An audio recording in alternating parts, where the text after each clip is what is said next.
sobre os blocos. O teto é uma estrutura de madeira em forma de cavalete de 50 centímetros de altura, coberta com plástico transparente.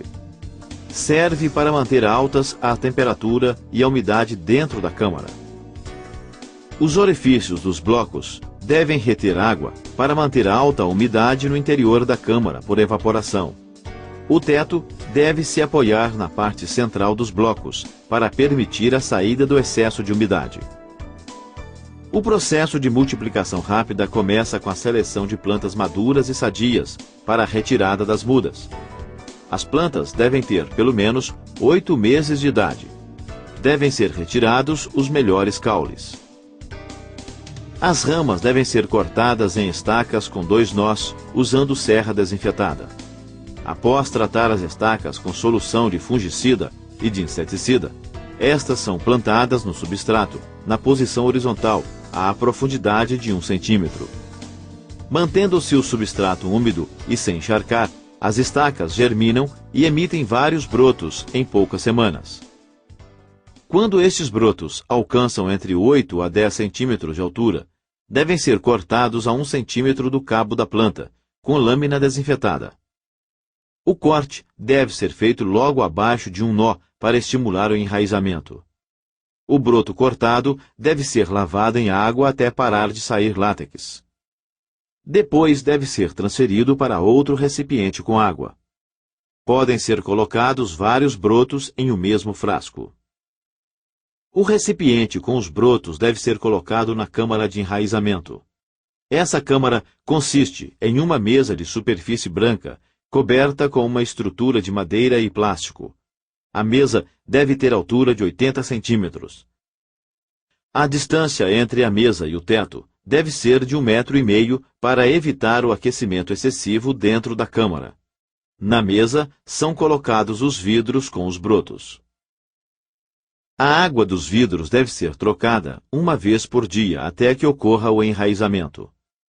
Com 20 dias, as raízes estarão bem desenvolvidas e as mudas terão novas folhas. As pequenas plantas podem ser transplantadas para saquinhos plásticos com substrato ou diretamente para o campo.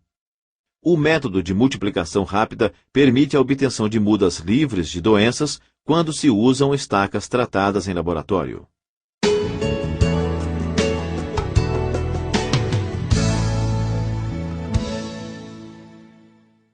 Para alcançar boa produção, a mandioca deve ser plantada em solo leve, profundo e com boa drenagem. Deve apresentar também bom teor de matéria orgânica. Os solos de baixadas encharcados e sujeitos a inundações, e os solos compactados, não servem para o cultivo de mandioca. Deve-se evitar também o plantio em solos de derrubada recente de mata, pois podem ocorrer micro-organismos que causem apodrecimento das raízes. Após escolher a área de plantio de acordo com as condições estabelecidas, o solo deve ser arado e gradeado. O preparo pode ser convencional, com 2 arações e uma gradagem.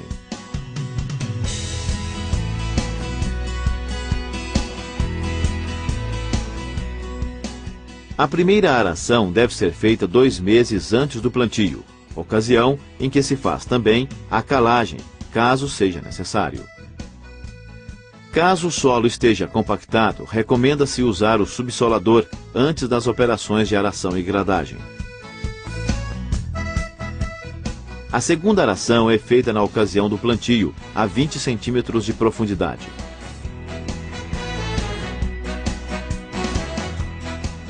Após a aração, procede-se a uma gradagem para desfazer os torrões.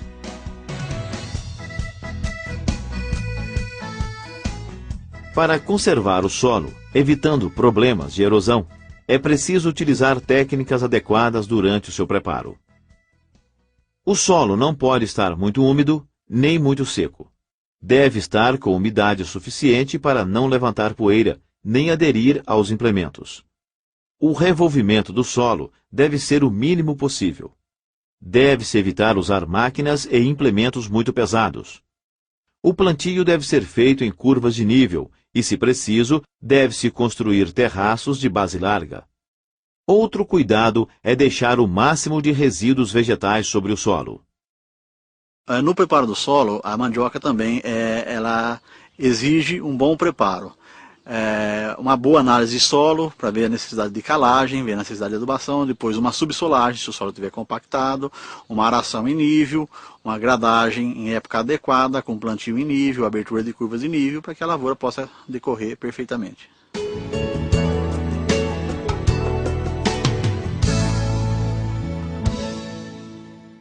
Para adubar, primeiro é necessário retirar amostras do solo, que devem ser enviadas a um laboratório para fazer análise química.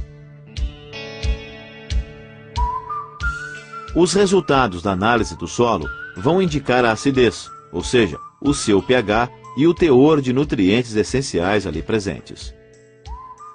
Com base nesses dados, é possível fazer uma adubação mais racional, oferecendo os nutrientes que as plantas precisam em quantidades equilibradas.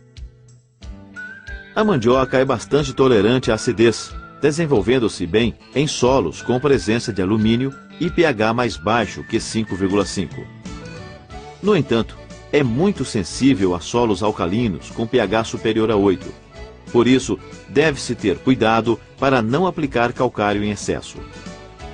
A mandioca tem fama de ser uma planta rústica, sendo capaz de produzir em solos pobres em nutrientes. Mas, na realidade, essa planta extrai grandes quantidades de nutrientes do solo, em comparação com outras culturas. Os nutrientes mais exigidos são o potássio, o nitrogênio, o cálcio, o magnésio e o fósforo. A quantidade de nitrogênio que a planta retira é de 2,14 kg de nitrogênio por tonelada de raízes produzidas. Assim, para uma produção de 25 toneladas de raízes por hectare, a extração é de 53,5 kg de nitrogênio por hectare.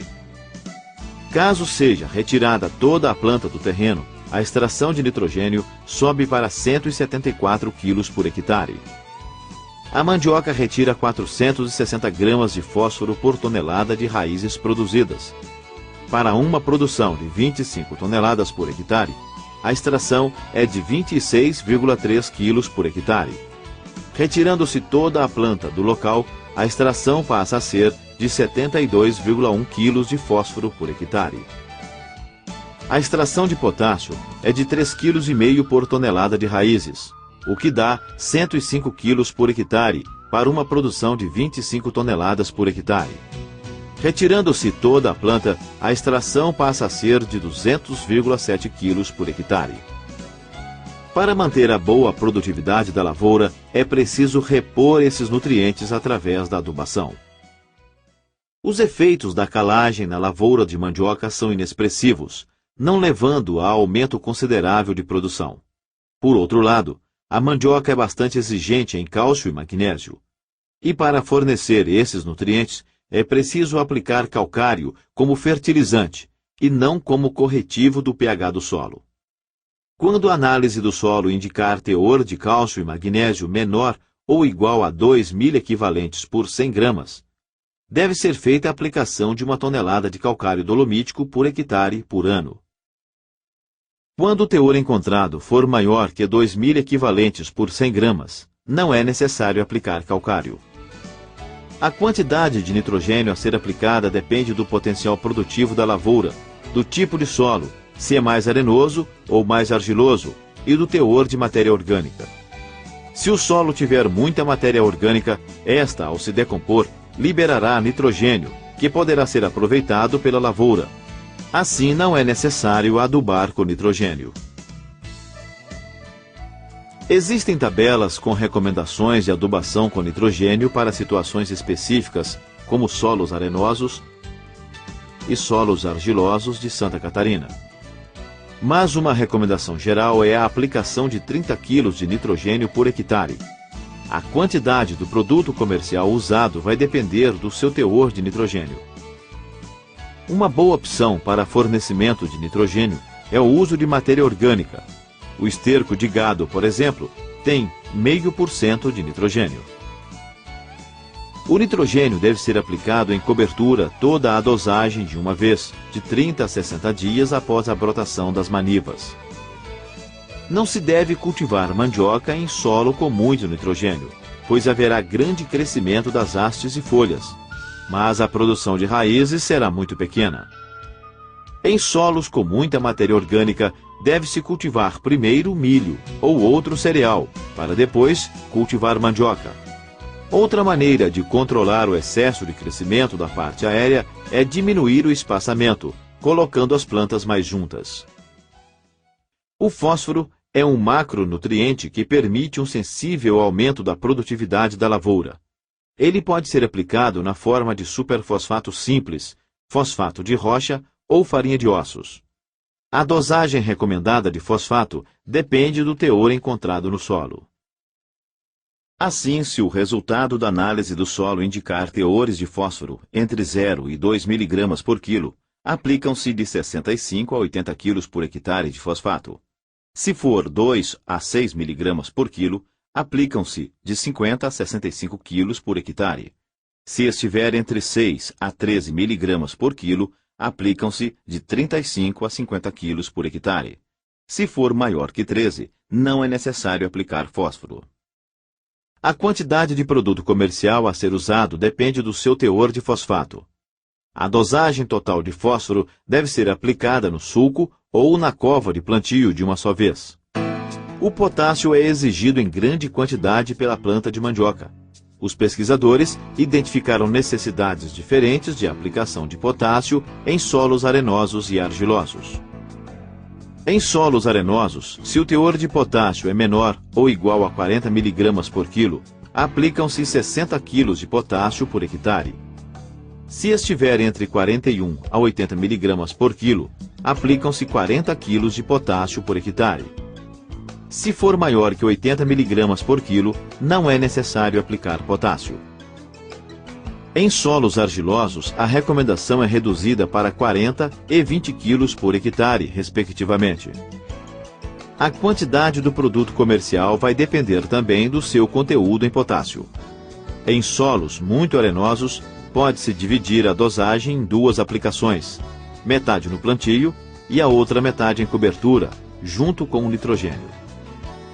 Em outros tipos de solos, pode ser aplicado de uma só vez no plantio, ou aos 45 dias após o plantio, coincidindo com a primeira capina. No caso de adubação de plantio mecanizada, a adubadeira deve ser regulada para colocar o adubo abaixo do sulco de plantio, o qual terá cerca de 10 centímetros de profundidade. Para aplicação manual, após sua distribuição, é preciso colocar uma camada de 3 centímetros de terra em cima do adubo, para evitar que este fique em contato com as mudas.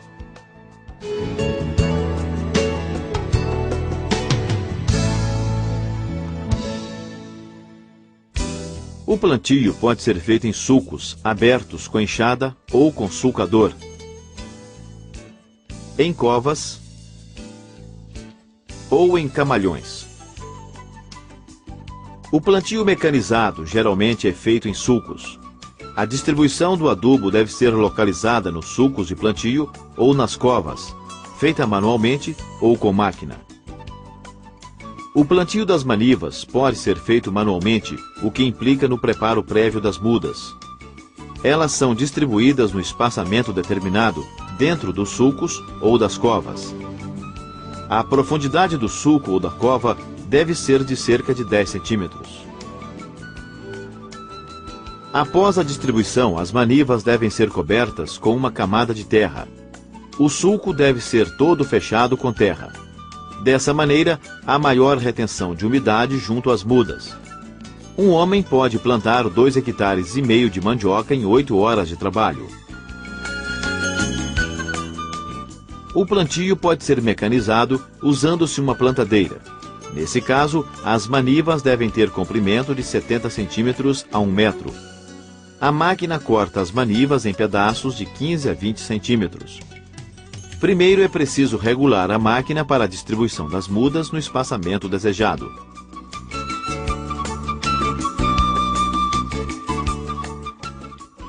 As ramas são colocadas no distribuidor e a máquina faz o corte, a distribuição e a cobertura das manivas. Uma plantadeira com 4 linhas, onde operam 10 pessoas, pode plantar de 16 a 20 hectares em 8 horas.